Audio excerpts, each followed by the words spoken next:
Hey, what's going on, guys? Another knife review for you today. Right now we're looking at the Buck Bantam. This is the BLW. I've already reviewed the BBW, I believe, and I think the one I reviewed was in black. This particular one is a larger version of the Bantam line, or in the Bantam line rather, and this one has a camo finish on it. These come in a slew of different color variations, all different types of camos: bright orange camo, real tree. I think a desert camo, even a winter or snow type camo. Right now, you're looking at a page from eknifeworks.com. They have a big variety of these. Smoky Mountain Knife Works. Of course, you can get these pretty much anywhere. Another big allure to this knife is it is very available. In fact, Walmart does carry this. I believe any Walmart that carries or has a knife section, not all Walmarts do, but if you have a sporting section with knives, you'll more than likely at least see the black version of this. My particular Walmart has the black version. It has this version. It also has the orange.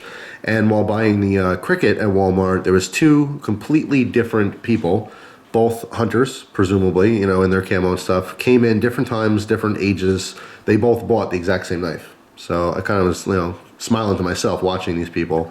Overall, if you don't have time to watch the whole review here, this is a good knife. It really is a very good quality knife. There's a couple things I don't like about it, but basically you're going to get buck quality in a very lightweight package for a very affordable price. These sell for about 20 bucks.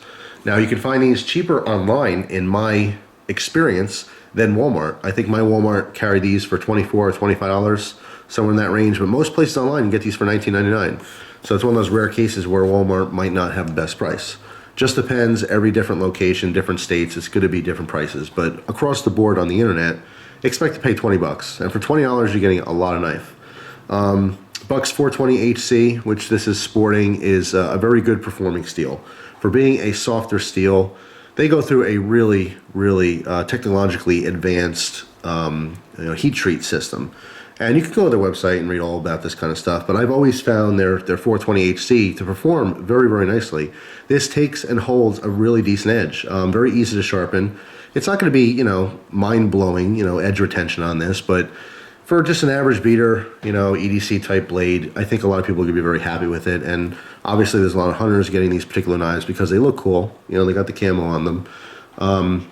They're going to work 1,000 times better than the average Ozark Trail, whatever else you're going to find at Walmart for a cheaper price, So definitely recommended right off the bat. Some things, well, first let me get some specs out of the way. Once again, 420 HC on the blade. We have a 3 1/8 inch drop point. We do have a swedge on here. What I really like about this knife, as far as looks are concerned, is the fact that this has, and a lot of Bucks too have this on their folders, they have a very high polished flats. All right, so the stock is very polished, and the grinds are kind of a satin finish. All right, so it's basically almost like a two-tone because of the two different finishes. All right, it just gives a really interesting look. Makes it just look really nice in my opinion. Obviously this one's dirty and smudged and everything, but when they're brand new, or at least cleaned up, they look very impressive. I like the way they look. A little bit of belly on this, nothing extreme. The swedge on top will help with penetration. Obviously less steel is going to be easier, less resistance when you're poking into something or trying to stab something. The blade does perform very well. Like I said, I've always been impressed with Buck's 420 HC. And I've talked to that before in other reviews. We have ambidextrous thumb studs here, so it is left or right hand friendly. It is a lockback, a mid lockback at that. I don't always mention it. When I say lockback knives, I'm generally speaking of this design, but there is a difference between a mid-locking lockback like this and a longer lock bar where it's at the tail end, such as like a Buck 110 or something. For ergonomic purposes, a mid-lockback is even easier to use because your pointer finger is in closer proximity. You can get that thumb stud to open and close this one-handed. Whereas a base-mounted lockback or a traditional lockback knife is going to be a little bit harder to finagle open and close with one hand. But with this, you can see you can easily open and close this with one hand, even though it's a lockback. I know a lot of people are turned off to lockback knives, specifically because of the fact that they can't open it with one hand. Obviously, you can see it can easily be done. As far as the lockup, speaking of lockback knives in general are very good locking knives. This particular one has a little bit of blade play. This has heavy use. This is a gift from my father. He had originally he gave this knife to me, and then he got the knife back. He used it for a long time, and then he wanted to give it to me again. And with his use, he used it very lightly, but I did a lot of testing, some heavy use on this. And it's got a little vertical and horizontal blade play. Very, very little. But I have to mention it, of course, this is a review. I'm always honest with my stuff. So a little disappointed in the fact that it has a little blade play, specifically because of the fact that this is not an adjustable knife, okay? This is pinned or riveted together, so you cannot take this apart, all right? Blade play is extremely minute, though. I know people, you hear the word blade play, you're immediately turned off to a knife. Trust me, it's barely even there. Only someone like myself would even notice it, to be honest. But it's there, so I have to mention it. As far as the horizontal, it's almost nothing. And the vertical, like I said, it's just, you have to really kind of crank up and down. But I'm also a little bit harder on knives in judging them. After I use a knife and review it, the average person might not think there's blade play here, but you know, when I test for blade play, I'm really kind of cranking up and down on this to see if it's there. It could be so minute. But anyway, so yeah, I just wanted to mention that. But performance has still been fine. There's no real wiggle that's noticeable when you're actually using the knife. As far as ergonomics, nice finger control here. It fits the hand very nicely. Even in the reverse grip if you need that, although most people don't. It's always worth mentioning anyway. There is a lanyard slot here in the back because it's a little bit of a larger knife. You do have the option to put a lanyard on there if you choose to do so. As far as jimping, there's a little bit of jimping on top here as well as on the base. So whether you're in the forward grip like this, it gives you a little something. It's not significant, and for anyone who's turned off by really aggressive jimping, certainly not going to be a problem for you on this one. Same thing with the reverse grip. Your thumb kind of lands here naturally. It's slick. It's there. You feel it trying to grip, but it's slick because of the finish. Speaking of the finish, we have a textured thermoplastic for our handles, okay? Now it's really interesting, coming close for you here. You can see hopefully right here with the glistening light, that texturing. It's still very smooth. I mean, it's not really grippy or anything. And this finish it's basically a molded plastic, and it's an image that's printed onto it. All right, you can kind of see this by looking at the inside of the scales. It's kind of just black. As you roll around, you can see that it was just basically printed on. Now, whatever process they go through in putting this camo finish onto this plastic, you would think, oh man, that sucks. It's gonna scratch off and you know, whatever. Honestly, I really beat the crap out of this knife.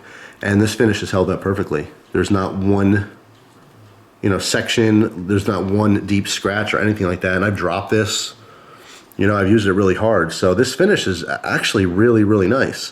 When you first get this knife, for me anyway, being exposed to so many different knives, I'm so impressed by the blade, and I think, man, this handle is lacking. It seems flimsy. It flexes a little bit. You think, oh man, this sucks. It's gonna break. But you know what? Honestly, it's proven itself. It really has proven itself with actual use, and it's very strong. Even though I could flex this, I can't break it. It's not going to break very easily, and this image has stayed on perfect. There's not even a single scratch. You get some standard aluminum, that thing will scratch up in a heartbeat. Even some G10 or even carbon fiber will scratch before this will. I've done everything I could to try to get this image to kind of flake off because I really assumed that's what was going to happen, but I was honestly really impressed by it. So no issues at all with that. Like I said, this does come in a variety of different colors and stuff. This one is just a generic Realtree type camo. I know Realtree is obviously a trademarked specific camouflage, but it mimics that a little bit. And obviously it's going to be random. Every knife is going to be different. This side, you can see the color pattern here, more tans towards the base. I flip it over. The other side looks almost more woodland. You have a major leaf right here. I think it's an obvious tip, but I'm going to say it anyway. Don't drop this in the woods. You're not going to find it. So there you go. Be warned. All right, as far as the pocket clip goes, one of the disappointments that I always have in knives is when the pocket clips are not adjustable. This is, swappable. It is removable, of course. There's 3 screws there, which obviously you can remove even though the rest is pinned. But as you can see, it's oriented for right-hand carry, tip down, okay, which will disappoint some. It's not that big of a deal to me. I still carry the knife and use it just fine. But just understand that that clip is not going anywhere else. It's not swappable. As far as the design of the clip, I've always been a little bit turned off to skeletonized clips because inherently they're a weaker design, and sometimes they will bend out easier because there's literally less metal there. This one's very impressive. No problems with this. It's easy to get on and off. The texturing under here is light enough where it's not going to rip up the pants. but it holds securely in the pocket. Tension's good, easy to get on and off, but not flimsy. It's right in the center there. There's a very fine line between flimsy and easy. You know, easy to use pocket clip. Everyone wants an easy to use one, but sometimes they're too flimsy, and they'll snap off, or they'll overextend. You know, when you're trying to clip to your pocket, and you have all kinds of problems like that. This one I did not experience any kind of problems with the clip. The clip is actually perfect.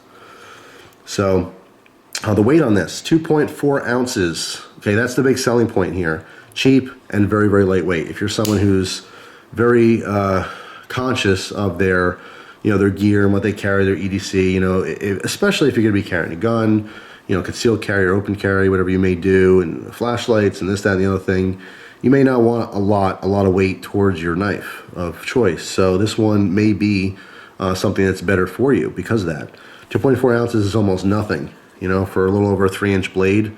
That's a very good weight to cutting edge, you know, proportions.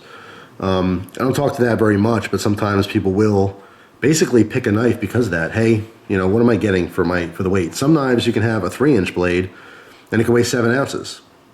I've seen knives that have, you know, a 6-inch blade and, you know, they weigh 4 ounces. So what am I getting for the weight? I'm going to be carrying this thing all day long, and it's going to be sitting there, a hunk of metal, or whatever the materials happen to be.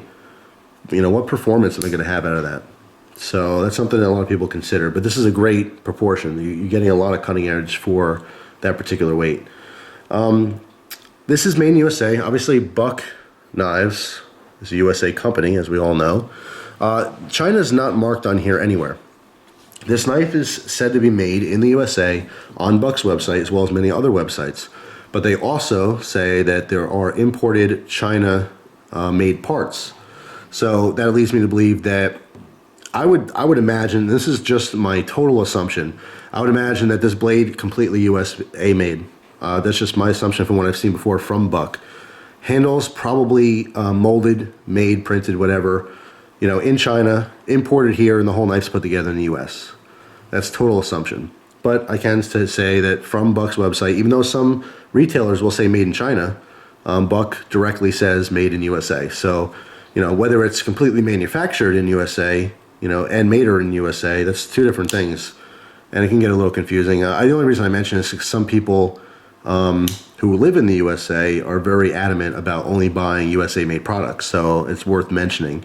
To the best of my knowledge, this is, at the very least, completely put together in the USA. But it's not USA made parts completely. So, for whatever that's worth, there you go. Overall, I like the knife. Drawbacks, again, just the fact that there's a little bit of blade play. I can't adjust that out. It's a little annoying, but, you know, for 20 bucks, you're getting one hell of a knife. And I would definitely recommend this to anyone out there who, you know, wants a knife. Maybe you're not, like, really into knives and you don't want to spend a whole bunch of money on one, but you want something that's reliable and easy to carry. This is the one you're going to want. Buck has always been a solid name in the knife industry and always will be. And the Bantam series as a whole has been a really good sellers, and there's a reason for that. They're great little knives. For a knife person, a specific knife person, we will always, you know, criticize and scrutinize all of our knives, and of course there'll be drawbacks here and there. And when you're paying $25 for a knife or $20 for a knife, you're always going to find things wrong with it because you compare those knives to $100 knives or $500 knives that you've used before. But overall, it's really hard to beat and highly recommended by myself. So check them out. That's the Buck Bantam BLW. Hope you guys enjoyed the video. Thank you very much for watching, and I hope you guys have a great day. Take care.